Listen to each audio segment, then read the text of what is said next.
Kia ora mai tātou katoa, he mokopuna tēnei a Ngāti Maniapoto, me Ngāti Whanaunga, me Waikato Tainui hoki, ko Dan Hikuroa o tōku ingoa. Kei te mahi au kei Waipapa Taumata rau, I roto I te wānanga o Waipapa. Kia ora whānau, my name is Dan Hikuroa and I work at the University of Auckland in the Māori Studies Department. In many interactions I have with hapori Māori in this hazards and climate change and risk space, there's a level of discomfort with the word risk, particularly if that river is an ancestor, particularly if that river is something that community draws their identity from. Rather, they frame it in terms of, if we know how our ancestor behaves and we make decisions accordingly, we will be in good relations with our ancestor and we'll keep ourselves safe in so doing. Another aspect of risk is what is at risk. In some framings, they'll talk about infrastructure, they'll talk about buildings and bridges and cities, and those things are important. But for some Māori, what's at risk for them is their urupa, is their connection with those old places, is their wāhi tapu, are their marae. Now, arguably, these are like infrastructure, but there's a different type of connection. So what's at risk depends on what we value. And I think we need to have a broader conception of what we value in order to determine what's at risk. Perhaps the most well-known way that Māori think about risk is in the form of taniwha. Taniwha tell us to beware. They tell us that there is a danger element.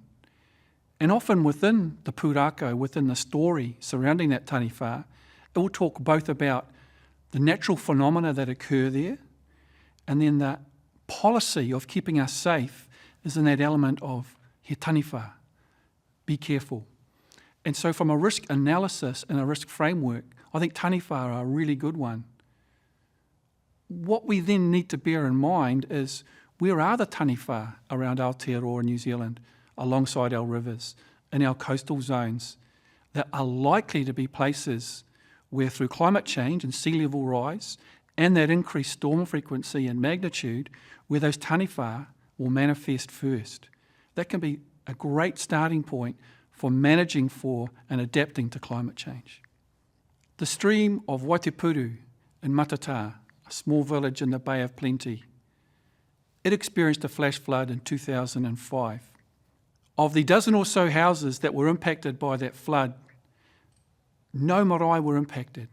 There are 3 marae in Matata. And as we have learnt, that the marae were not impacted was not by chance. There is a pūrākau of a taniwha residing in the Waipapa stream. And it tells us that we should beware of where the stream comes out from the highlands, perhaps understood as the flicking tail of the lizard. Accordingly, no marae were built where the tail of the lizard flicked, or, in scientific terminology, where the channel of the river changed and evolved through time.